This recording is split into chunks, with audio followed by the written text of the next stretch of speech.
O Covid-19 é uma pandemia que, dizem as autoridades públicas do mundo todo, surgiu de surpresa. Ninguém esperava, todo mundo foi pego desprevenido.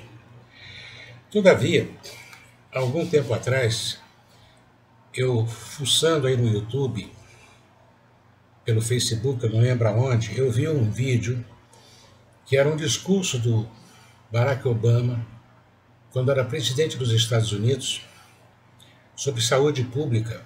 E ele comentava, foi quando aconteceu algum vírus grande aí recente, daqueles recentes do tempo que ele era presidente. Ele dizendo assim, nós estamos percebendo que os vírus vêm vindo cada vez piores. E eles estão avançando e se modificando, e um dia vai chegar que virá um vírus muito perigoso. Nós temos que estar já preparados para enfrentá-lo.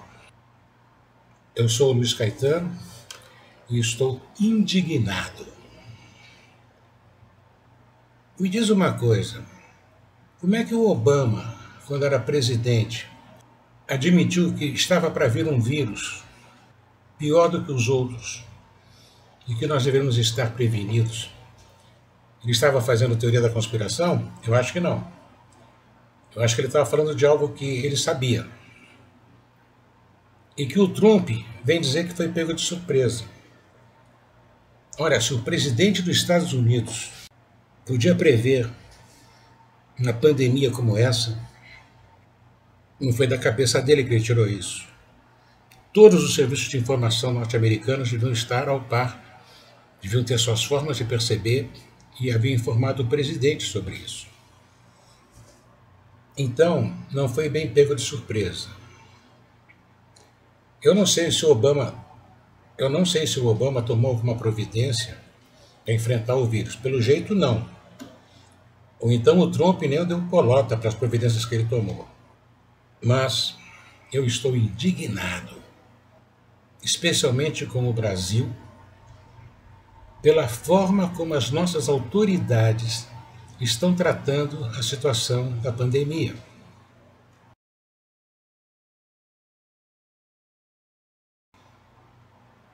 As nossas autoridades estão transformando a pandemia numa comédia de péssimo gosto.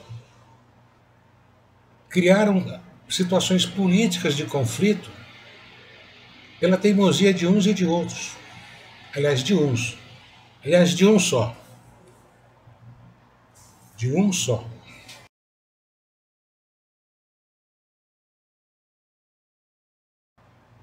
Mas ninguém tem tomado providências reais. Estão correndo atrás da doença. E ainda por cima, com situações políticas de atrapalhar, situações para atrapalhar os processos. Discussões sem sentido. Se é gripe, se não é gripe. Temos que voltar ao trabalho para salvar a economia. E a nossa imprensa? A nossa imprensa gosta de sensacionalismo. O presidente andou sem máscara. Morreram mais 600 pessoas em 24 horas. É só disso que se fala. E muita coisa está acontecendo durante esse período de pandemia e ninguém está falando, ninguém está vendo, mas alguns estão vendo. Por isso é que eu estou indignado. Indignado. É óbvio que a pandemia é uma situação grave para a saúde pública. Há quem negue. Tem cara aí dizendo que não é uma doença grave. Mas o que ninguém fala, ou muito pouca gente fala, e raramente eu vejo alguma fala desse tipo na imprensa comum, você só vai encontrar isso na imprensa alternativa, sobre as consequências da pandemia para o tempo pós-pandemia. Quando a Covid deixar de ser uma pandemia e se tornar mais uma epidemia dentre as muitas que nós temos conosco. Assim como no passado, a AIDS, que foi uma pandemia, se tornou uma epidemia, está sob controle. Assim como os outros coronavírus que já assolaram a humanidade, até mais recentemente, já estão sob controle. Então sempre tem alguém que vai ficar doente, mas não é essa quantidade. E até já se sabe como combater e curar, ou pelo menos preservar a vida dessas pessoas, mesmo infectadas, a uma vida saudável, a uma vida confortável, prolongada, útil, como se fez com o HIV. A ciência não está parada, embora tenha gente querendo parar a ciência, embora tenha gente que não sabe para que a ciência serve. Em janeiro desse ano, quando começou a aparecer aquelas notícias de que tinha uma coisa grave acontecendo na China, eu fui atrás de saber o que era isso, o que está acontecendo. E eu não fiquei na imprensa. Eu fui para os sites de ciências, fui para os sites que falam de bioquímica, para os sites que tratam de avanços da biologia, da biogenética, e comecei a perceber que já estavam acontecendo algumas pesquisas sobre o tal vírus que apareceu lá na China. Pesquisas preliminares. Claro que realmente o vírus apareceu em dezembro. Se ele existia antes, não tinha dado sinal de vida. Em dezembro ele começou a atacar. E nesses estudos preliminares eles estavam alertando que desta vez esse vírus era diferente. Era um coronavírus modificado. Que tinha as características de qualquer coronavírus, mas tinha algumas coisas mais sofisticadas. E que não seria combatido facilmente com os nossos antivirais, nem com vacinas que nós já temos. Isso circulou no meio acadêmico, só circulou em revistas especializadas. Não vou discutir aqui se a China atrasou ou enganou sobre a quantidade de gente lá que ficou doente, se demorou para alertar, se a OMS demorou para alertar. Tem que lembrar que nós estamos numa Guerra Fria moderna. Não é mais a Guerra Fria que havia contra a União Soviética, contra a Cortina de Ferro. A União Soviética acabou, mas chegou a China. E nós temos uma nova Guerra Fria com a China, que não é uma guerra de armamento, de demonstração de força como era no passado, mas é uma guerra comercial, uma guerra política. Então, talvez por razões políticas, realmente a China atrasou a informação. Talvez por pressões políticas de todos os lados, a OMS custou a dar o alarme e começar a falar em quarentena. Porque eu tenho certeza que as grandes autoridades dos países de primeiro mundo já sabiam que a coisa não ia ser brincadeira. Mas tinham que preservar a economia. Então, retardar as providências de confinamento era interessante. É a minha ideia. Não estou fazendo teoria da conspiração, estou dizendo que isso é possível. Nada diz que isso é impossível. Mas o que eu estou indignado é com a maneira como as nossas autoridades tratam as coisas aqui no Brasil. Nós temos um sujeito que é presidente da nossa república, nossa triste e fingida república, que ignora a ciência, que se acha o grande sabichão. E claro que ele é cercado por pessoas que se dizem cientistas, mas que estão lá para mamar nas tetas do Estado. Concordar com o presidente, eu fico bem, ele me arranja uma boca por aí. E se você discorda dele, você está frito, literalmente fritado, como alguns ministros, ex-ministros.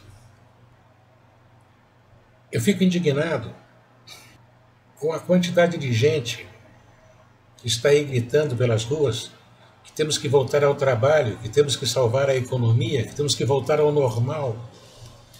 A pergunta que eu faço para eles é o seguinte: qual normal? Qual economia você quer salvar? Aquele normal de dezembro não existe mais, eu vou dizer por que daqui a pouco. A economia que não nos preparou como sociedade, não permitiu como sociedade que nós estivéssemos preparados para enfrentar uma crise como esta, a economia de antes, que privilegiava só a elite, que vivia às custas da força de trabalho dos outros? É essa economia que vocês querem recuperar? Queremos voltar ao que era antes? Antes era bom? Será que essa pandemia não está dando uma oportunidade para a gente pensar e deixar de lado algumas bobagens, paradigmas imbecis que nós tínhamos antes? Não vai ter o normal, não. Sabe por quê? Aquele normal não existe mais, porque já mudou muita coisa. Veja só, as grandes empresas já estão anunciando que o sistema de home office vai ser definitivo. O que significa isso?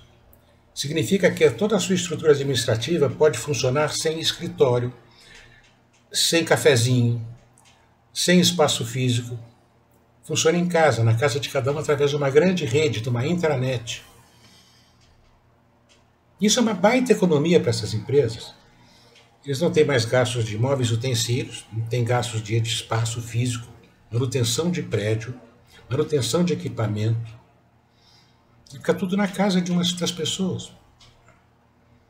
Ou seja, é mais uma maneira de, além de explorar a mão de obra da pessoa, ainda vai explorar o seu espaço de intimidade pessoal. A empresa dentro da sua casa, fim da sua privacidade. Até agora quem estava nesse negócio de home office era nível de gerência, mas agora a coisa está baixando mais. Já tem níveis de hierarquia menor trabalhando em home office. Até porque precisou durante a pandemia. E o pessoal percebeu que isso é bom. A empresa percebeu que isso é bom. Ela economiza muito. Ela reduz os seus gastos bastante. Além do que, um monte de gente não vai poder voltar ao trabalho porque o emprego não existe mais, a vaga não existe mais. Não existe mais vaga para faxineiro, não existe mais vaga para moça do café, não existe mais vaga para vigilância, para porteiro. Por quê? Porque agora está todo mundo em casa. E a gente está economizando toda essa despesa de pessoal que agora não precisa mais ter. Então, qual é o normal? Aquele antigo não existe mais, não vai existir mais. Qual economia você quer salvar? Aquela que não nos preparou para isso? Aquela onde uma meia dúzia da elite se beneficiava de toda a produção de trabalho, da força de trabalho das outras pessoas? Tem que pensar nisso. Quem é que anda reclamando que tem que voltar ao trabalho, que tem que parar, acabar com a quarentena, que temos que salvar a economia? Quem é? Que vai para a rua fazer buzinaço e vai lá aplaudir o nosso presidente com bandeiras e camisetas amarelas? Quem é esse pessoal? Já reparou quem é esse pessoal?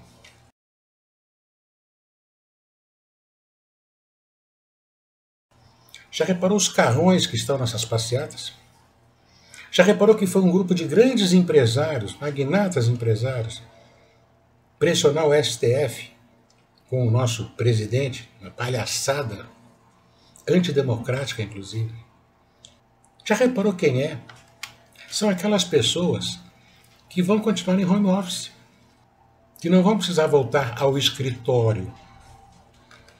Aqueles empresários que foram lá pressionar o STF, não precisam voltar mais para o seu escritório, não correm risco de serem contaminados pela sua secretária, pela moça do café, pela faxineira, pelo office boy, pelo ascensorista do elevador quando ele chega, quando ele sai.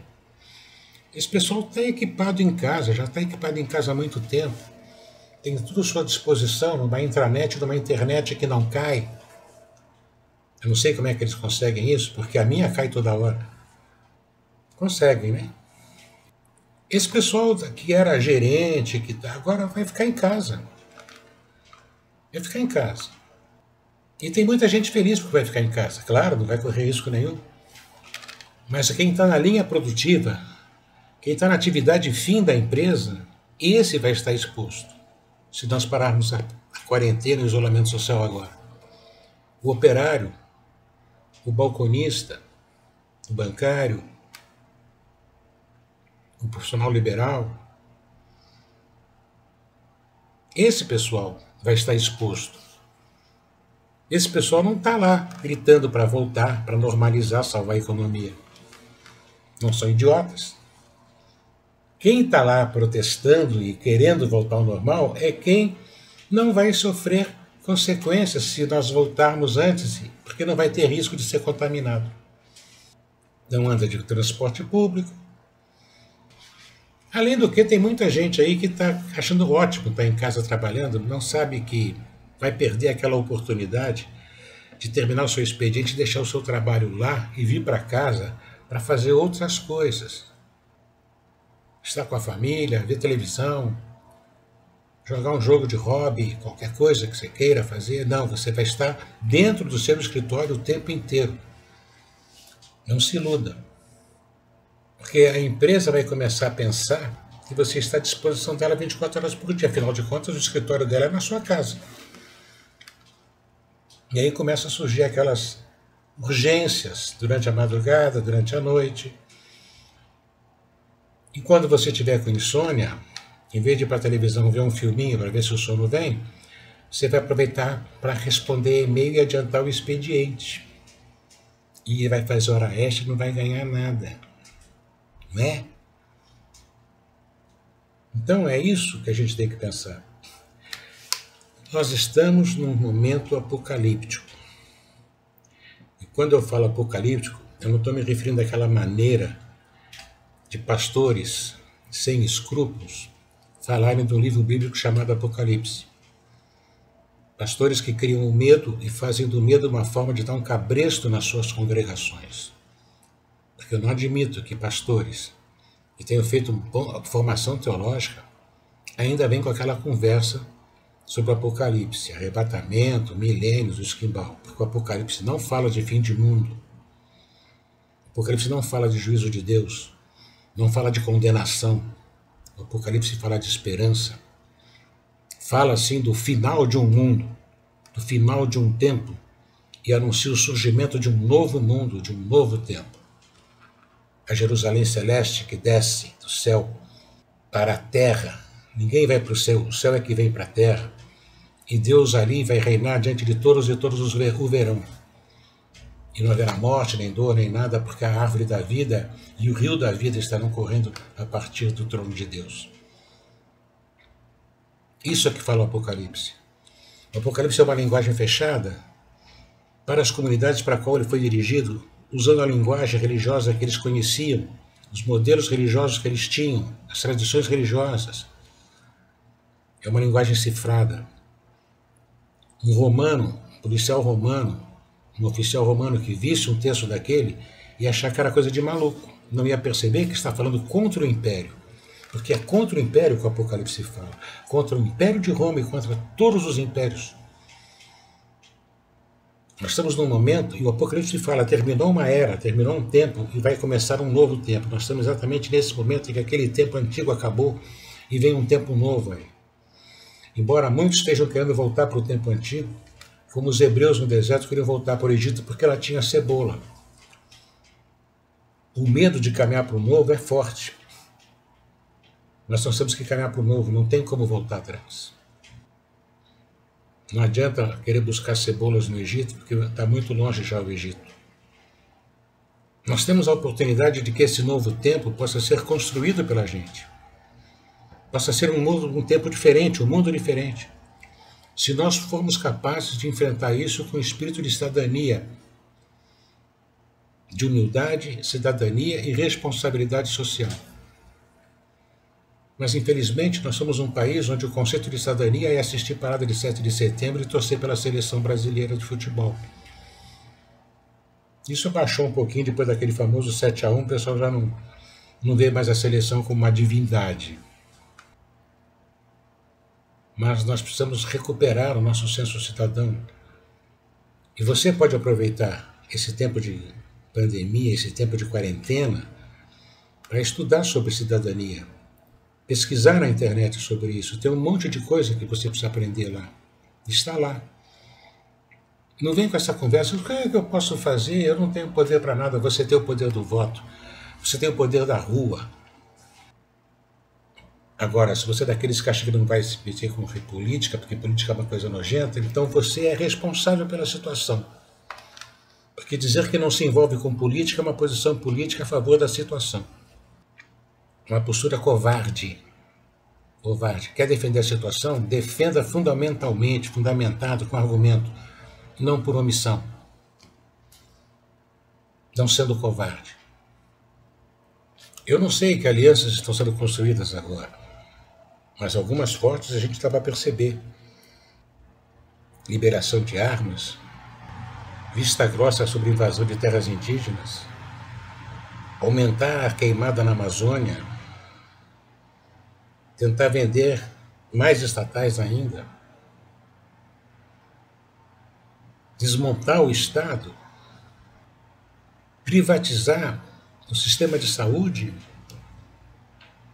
já é ruim sendo do Estado. Imagina como vai ser na mão de uma entidade, de uma organização, de uma empresa que visa lucro. Lucro. Lucro não tem ética. Então, nós podemos mudar isso. Nós podemos criar forças para criar um mundo novo, um tempo novo, um tempo de mais justiça. Ou então a gente se acomoda, fica como sempre, feliz da vida quando a seleção ganhar de 1-0 ou empatar de 1-1, mas o normal não vai voltar. Já estão dizendo, hein? Vai ser difícil recuperar o nível de emprego, vai ser difícil recuperar o nível de investimento. Claro, eles já estão preparando a gente, porque eles estão criando um mundo pior do que aquele. E a gente não percebe, quando muito vai na onda deles, tem que voltar a trabalhar, tem que... R$600 de ajuda. Puxa vida. Mas não, são 2 vezes, 3 vezes, puxa vida. Menos que um salário mínimo por mês. Para ajudar aqueles que estão tendo renda. E a dívida dos bancos? E as facilidades de renúncia fiscal dos grandes capitais? Vai estourar a economia? Vai estourar os nossos recursos? E a dívida dos poderosos que o Estado não cobra? Nós podemos, pelo menos, se não mudar isso, podemos pelo menos tornar isso melhor. Melhor para o nosso lado. Está na nossa mão. Está na nossa mão permitir que desça a Jerusalém Celeste, um mundo novo, melhor, ou permitir que emerja uma Jerusalém do inferno pior do que a Jerusalém onde nós já estamos.